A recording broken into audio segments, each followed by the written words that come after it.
بسم اللہ الرحمن الرحیم. مل جائیں گے، بڑے بڑے مالداروں کا رشتہ مل جائے گا، مجھ سے کیوں وقت کرنا چاہتی ہو؟ عزیزو، رسول نے ایک پیغام دیا، ایک حدیث بھی ہے جہاں رسول نے فرمایا ہے کہ یاد رکھو تم جب بھی شادی کرنا تو نہ شادی مال کے لیے کرنا نہ حسن کے لیے کرنا. جو شادی مال اور حسن کے لیے کی جاتی ہے خداوند تعالیٰ دونوں چیزیں اس میں سے چھین لیتا ہے، نہ مال دیتا ہے نہ حسن دیتا ہے. لیکن اس کے بعد نبی فرماتے ہیں کہ جو شادی محض خوشنودی خدا کے لیے کی جاتی ہے تو خدا وہاں مال بھی عطا کرتا ہے اور حسن بھی عطا کرتا ہے. سب سے بڑا حسن رشتے کا حسن ہے گھر میں خوشی. بظاہر چہرے کا حسن ہو لیکن اگر گھر میں خوشی نہ ہو، مسرتیں نہ ہو، رشتے میں استحکام نہ ہو، بچے جو ہیں پراگندہ ہو جائیں، رشتہ ٹوٹ جائے، مخالفتیں ہو، گالم گلوج ہو، جھگڑا ہو، تو پھر اس کے بعد اس رشتے کی کوئی اہمیت نہیں. یہی وجہ ہے کہ میں نے کچھ احادیث بیان کی تھی، دو حدیث اور بھی یہاں پر سنتے چلیں. ایک جگہ خود رسول خدا صلی اللہ علیہ وآلہ وسلم فرماتے ہیں کہ اگر بیوی گھر کے اندر شوہر کے سامان کو سجا کر قرینے سے رکھتی ہے تو خدا بند تعالیٰ اس عورت کے اوپر رحمت کی نظر کرتا ہے. اور پھر اس کے بعد آگے حدیث کا جملہ نبی کہتے ہیں کہ جس کے اوپر خدا نگاہ رحمت کرے ناممکن ہے کہ اسے جہنم میں داخل کرے، ناممکن ہے کہ اسے جہنم میں داخل کرے. اور دوسری جگہ حدیث میں فرماتے ہیں کہ اگر کوئی بیوی اپنے شوہر کو ایک گلاس پانی سے یعنی ایک گلاس پانی پیش کرتی ہے تو ایک گلاس پانی کا پیش کرنا 1 سال کی مستحب عبادتوں سے بہتر، جس میں دن میں روزے اور رات میں نمازیں ہیں. بازیزو، اسی طریقے سے کیونکہ بہرحال لازمی نہیں اس بیوی کے اوپر کہ کھانا پکا کے دے، لازمی نہیں کہ گھر کے کام کو کرے، لیکن اس کے بعد معصوم یہ فرماتے کہ یاد رکھو شوہر کی ذمہ داری، جو میں نے انگریزی کی تقریر میں کیا ہے، بیان کیا کہ شوہر کی ذمہ داری ہے کہ کما کر لائے، شوہر کی ذمہ داری ہے کہ بیوی کی ضرورتوں کو پورا کرے، بچوں کی ضرورتوں کو پورا کرے، لیکن ہاں ضرورتوں کی ایک حد معین ہو جائے تاکہ گھر میں خوشحالی ہو، بدحالی نہ ہو، سکون رہ جائے گھر کے اندر. یاد رکھیں اگر خواہشات کی لمبی فہرست ہوتی ہے تو رشتے کی عمر کم ہوتی ہے، اگر خواہشات کی فہرست مختصر ہوتی ہے تو رشتے کی عمر لمبی ہو جاتی ہے. اب ہمیں انتخاب کرنا ہے یا تو خواہشات کی فہرست لمبی کرنے یا رشتے کی عمر لمبی کرنے. امام فرماتے ہیں کہ تم میں سے بہترین شوہر وہ ہے، تم میں سے بہترین، کیونکہ تم سربراہ خانہ ہو، بیوی کی ضرورت پوری کرو، بچوں کی ضرورت پوری کرو. اور اس کے بعد امام فرماتے ہیں کہ تم ان کی غلطیوں کو معاف کرو، کیونکہ بیویاں تمہارے لیے پھول کا درجہ رکھتی، ان کے ساتھ رحم کرو. اگلی حدیث جہاں معصوم فرماتے ہیں کہ اگر بیوی اپنے شوہر کے لیے اچھے کھانے پکاتی ہے تو خدا وند تعالیٰ جنت کے اندر اس کے لیے بہترین کھانوں کا انتظام کرتا اس عورت کے لیے.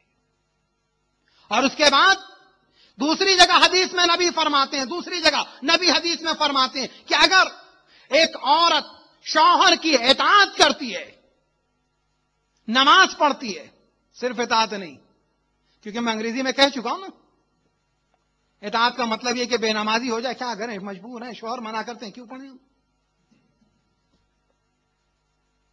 اچھا، یہیں پر ساری اطاعت بھی شوہر کی سمجھ میں آتی ہے اور کہیں نہیں سمجھ میں آتی ہے. سب سے اچھا شوہر بھی وہی بنتا. کیا کریں بھئی، داڑھی رکھ لیتے مولانا، مگر کیسے رکھیں اگر ہماری بیوی کو نہیں پسند ہے. وہ بیوی کی محبت میں بے دین ہوئے جا رہے ہیں، یہ شوہر کی محبت میں بے دین ہوئی جا رہی ہیں.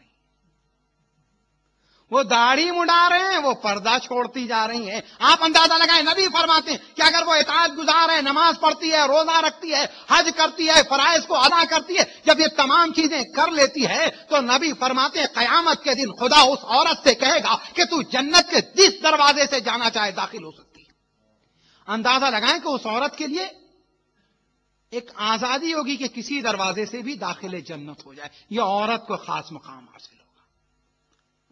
کہا جاتا ہے ہمارے وہ حدیث بیوی اور شوہر کے حقوق کے سلسلے میں ایک ہی بیان کی جاتی کہ دیکھو بیوی کی ذمہ داری شوہر پر اتنی ہے، بقیہ حدیث تو بیان ہی نہیں ہو رہی ہے.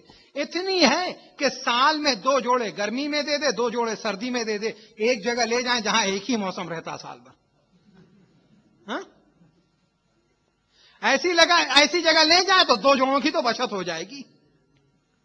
نہیں, آسٹریلیا والے نہ ہنسیں, کہتے ہیں دن میں 4 موسم ہوتے ہیں. لوگ کہتے ہیں یار دن میں 4 موسم ہوتے ہیں, مشکل میں پڑ جائیں گے. لیکن یہ آپ کے لیے پڑھا نا, اپنے لیے نہیں پڑھ رہا ہوں. صلوات پڑھیے گا بآواز بلند.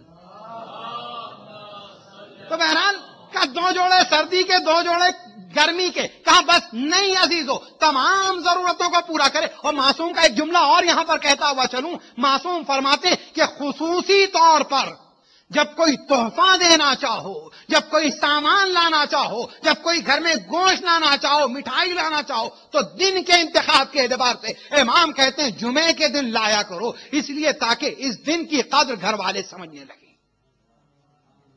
بچوں کے دل میں جمعے کی عظمت جو ہے راسخ ہو جائے, اور اس کے بعد اگر جمعے کے دن یہ تحفے لے کر آؤ گے تو اس کے بعد بچوں کو انتظار رہے گا کہ جمعے کا دن آ جائے تو ہمیں کپڑے ملیں گے, جمعے کا دن آ جائے تو ہمیں فروٹ ملیں گے, جمعے کا دن آ جائے تو ہمیں چاکلیٹ ملے گا, جمعے کا دن آ جائے تو ہمیں تحفہ ملے گا. میں بیٹی کا بھی باپ ہوں, بیٹوں کا بھی باپ ہوں, لیکن ہاں جس نبی نے فرمایا وہ بھی بیٹی کا بھی باپ تھا, بیٹوں کا بھی باپ تھا. لیکن نبی نے کہا جب تحفہ لے کر آنا تو پہلے بیٹی کو دینا پھر بیٹے کو دینا. اور جو پہلے بیٹی کو دیتا ہے تو نبی فرماتے ہیں وہ ایسا ہی ہے جیسے اس نے اولاد اسماعیل میں سے کسی غلام کو آزاد کیا, وہ ثواب پائے گا.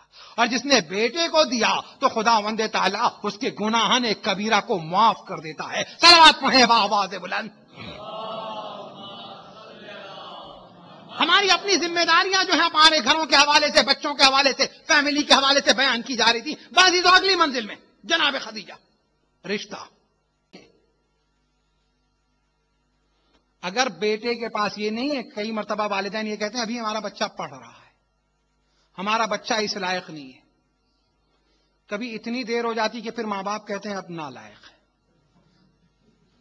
کہا تھا کہ لائق نہیں ہے کہ ابھی اس کی شادی کریں, اب اتنی دیر ہو گئی, اتنا آزاد ہو گیا, اب ماں باپ کہتے ہیں کیا کریں, اب شادی کیسے کریں, اب نالائق ہو گیا. پہلے نہ لگا نہیں تھا, اب لگ گیا. لیکن لگانے کے ذمہ دار ماں باپ اتنی دیر کر دی, تاخیر کر دی. عزیزان گرامی, مہر کا مسئلہ بھی یہی ہے کہ ادا کیا جائے, کم رکھا جائے, یہ تمام چیزیں. لیکن اگر اس بچے کے پاس نہ ہو, باپ اگر ادا کر سکتا ہے. میں دیکھ رہا ہوں کہ کتنے کنوارے لڑکے اس وقت موجود ہیں, گھر جا کے کہیں گے ابا شادی کرا دیجئے, مہر ہوگا آپ کے پاس. لیکن مسئلہ یہ کہ کئی لاکھ ولیمے میں خرچ ہو جائیں گے, لیکن مہر کے 14,000 روپے نہیں دیے جا سکتے. اور باپ کو بھی نہیں پڑی ہے. بلکہ ایک جگہ کچھ عرصے پہلے ایک جگہ نکاح پڑھا تھا, کچھ بھی لکھ دیجئے مہر. میں نے کچھ بھی لکھ دیجئے نہیں, مہر دینا ہوتا ہے بھائی. کچھ بھی لکھ دینے کا مطلب آپ سمجھ رہے ہیں؟ تو آپ اندازہ لگائیں کہ مہر دینا ہے, یوں ہی کچھ بھی لکھ دیجئے نہیں. میں نے کہا بھائی مجھے عقد پڑھنا ہے, عقد کرنا نہیں ہے. جسے عقد کرنا ہوگا وہ کچھ لکھ دے, وہ کچھ کہہ دے, مجھے تو پڑھنا ہے. آپ دونوں کی رضا کی بات ہے. تو بہرحال عزیزان گرامی, لیکن کئی مرتبہ بڑا اچھا لگتا ہے. پچھلے دنوں 2 افغانی فیملی کا نکاح پڑھ رہا تھا, جب بات آئی کہ کیا رکھا جائے, کہا بتائیے مولانا مہر کیا بہتر ہوگا, کتنا رکھا جائے. بھائی یہ بات ہوئی 12,000 رکھا جائے, 14,000 رکھا جائے, عدد معصومین کی رعایت کی جائے. ایک مرتبہ جو ہے اندر سے لڑکی کا پیغام آتا ہے, مولانا ایک سفر حج. بعضیدو اگر ہمارا معاشرہ دیدار ہو جائے, ہمارے معاشرے کو حج کی اہمیت سمجھ میں آ جائے, زیارت کی عظمت سمجھ میں آ جائے, سفر دینی کی اہمیت سمجھ میں آ جائے, تو مہر یہ رکھا جائے گا. اس لیے کہ شوہر پر یقیناً اکثر پوچھا جاتا ہے مسئلہ, فقہاء سے, مجتہدین سے پوچھا جاتا ہے, حج کے زمانے میں پوچھا جاتا ہے. کئی مرتبہ ہوتا ہے کہ حج کے زمانے میں لڑائی اور زیادہ ہو جاتی گھر میں. بیوی چاہتی حج کے لیے جانے کے لیے, شوہر نے آ کے پوچھ دیا بتائیے ہم پر واجب ہے کہ بیوی کو حج کے لیے بھیجیں. اب اتنا سا سوال تھا, مولانا کو کیا معلوم کہ گھر میں کیا ہو رہا. انہوں نے کہا نہیں واجب تو نہیں آپ پر. کہا واجب نہیں, کیوں بھیجوں میں. ہاں پاکستان بھیج دوں گا، ہندوستان بھیج دوں گا، دبئی بھیج دوں گا، فلاں جگہ بھیج دوں گا، فلاں جگہ بھیج دوں گا، سفر حج پر نہیں بھیجوں گا. اچھا سفر حج کو کیلکولیٹ یہ کرتے ہیں اتنا لگ جائے گا، لیکن ہاں 3,000 کا ٹکٹ لگا کر 5,000 کی دبئی کی شاپنگ وہ گوارا ہے. سفر حج چاہے 6,500 کا ہو وہ گوارا نہیں ہوتا ہے. ہاں واجب نہیں ہے، لیکن اس سے کیا بہتر ہوگا کہ اگر شوہر اپنی بیوی کو جو ہے حج کروا دے.